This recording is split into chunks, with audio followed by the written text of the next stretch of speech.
Terve vaan. Ollaan täällä Juvan Kisalinnassa tänä päivänä keikalla. Ja aurinkoinen päivä on. Täällä on näitä esiintyjiä kesäajaksi. Mä otan tuollaisen pienen videon pätkän. Täällä on teatteria ja tuolit on valmiiksi laitettu ja näyttämöt ja kaikki. Meidät on pyydetty tänne sitten soittamaan vähän ensinnäkin. Näytelmien välillä on yhteislaulua, jota säestetään ja sitten on lopuksi iltapäivällä tanssit. Tuolla ja on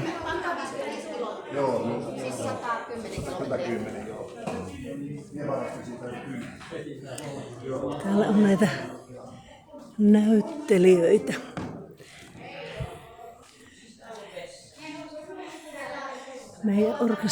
Meidän soittopaikka on täällä, oikein ikkunan lähellä, mistä on sitten, täällä on tämmönen pussauskoppi, parveke, mistä on hyvät näköalat sitten tänne pihalle. Tullaan tuolta pääovesta, niin sitten kierretään vähän taloa ympäri. Tuossa on orkesterin majoituspaikka. Siinä on huoneet ja saunat ja kaikki. Oikein hieno paikka. Lapsille on leikkipaikka, jos kellä on lapsia mukana. Ja sitten tuo aivan ihana nurmikenttä ja tuolla on laituri sinne. Kuulemma tulevat veneelläkin tänne tansseihin. Mutta siellä pääsee myös uimaan. On marjapensaita ja omenapuukin on justiin kukkinut ja sitten on hyvät WC-tilat. Tämän rakennuksen alla on normaalit WC:t. Taisi olla naisille ja tuolla on miesten WC:t. Ja mitäpä täällä muuta on? Jukajärvi on tuossa antamassa hienon maiseman. Ja tämä paikkahan on siis Juvan Kisalinna, vanha tanssipaikka, joka on nyt omistajan taholta niin kuin täydellisesti uusittu ja remontoitu ja on todella hieno, kaunis paikka, että kannattaa kyllä tulla tutustumaan, katsoa vaan netistä milloinka on kukakin soittamassa. Täällä on ollut Josaja Tuupanen, sitten tulee Keiskikin muun muassa ja Souvarit näkyy tulevan ja kaikkea tämmöistä pientä kipaa. Ei niin pientäkään, mutta kuitenkin. Nämä on ihania nämä pienet terassit.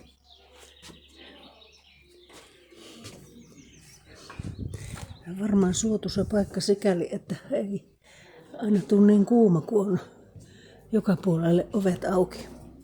Täällä on sitten tämä terassi, missä saa tauon aikana olla ja muutenkin juomassa kahvia ja nauttimassa talon evästä. Omistajarouva sanoi, että he leipoo täällä ihan kaikki kahvileivät, suolaiset ja makeat, itse gluteenittomat ja laktoosittomat ja kovasti on kysyntää ja ihmiset tykkää. Sisällä on sitten tuo ravintolatila joka tapauksessa.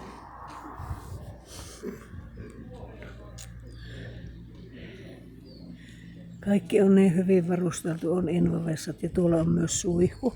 Tuolla sisällä kävin katsomassa, että siellä on niinku kaikin puolin on hyvät varustelut ja on todella iso parkkipaikka tuolla, että mahtuu. Mitenköhän paljon se sanoo tänne mahtuvan porukkaa, satoja kuitenkin.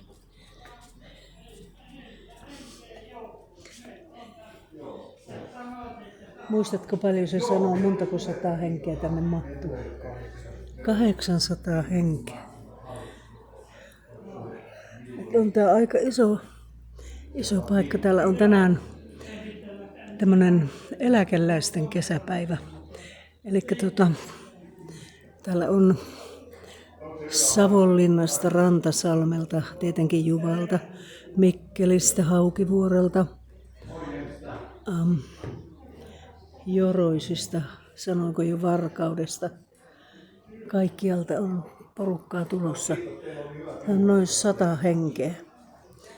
Arvioi järjestäjä. Nyt on kyllä tosi hyvä ilma, että illaksi on vähän niin kuin luvattu sade, että pikkuhiljaa alkaa porukka tulla. Täällä on niin ilmoittautuneita on se 100 henkeä ja täällä on heille ruoka ja myöskin meille. Ja kahvit ja sitten on ne heidän ohjelmat ja sitten lopuksi on tämä meidän tanssijuttu. Saa nähdä paljonko siihen jää sitten porukkaa jaksavat katsella. Mutta tämmöisessä hienossa paikassa ollaan tänään.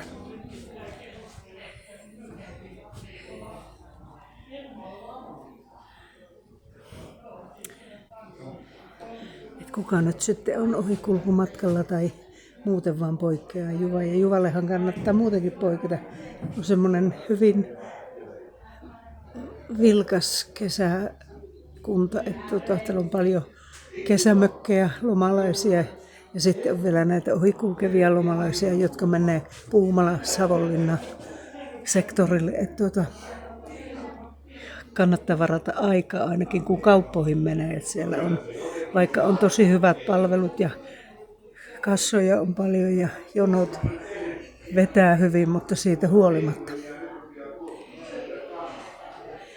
Ei muuta kuin oikein hyvää tiistaipäivän jatkoa ja tervetuloa Juvalle.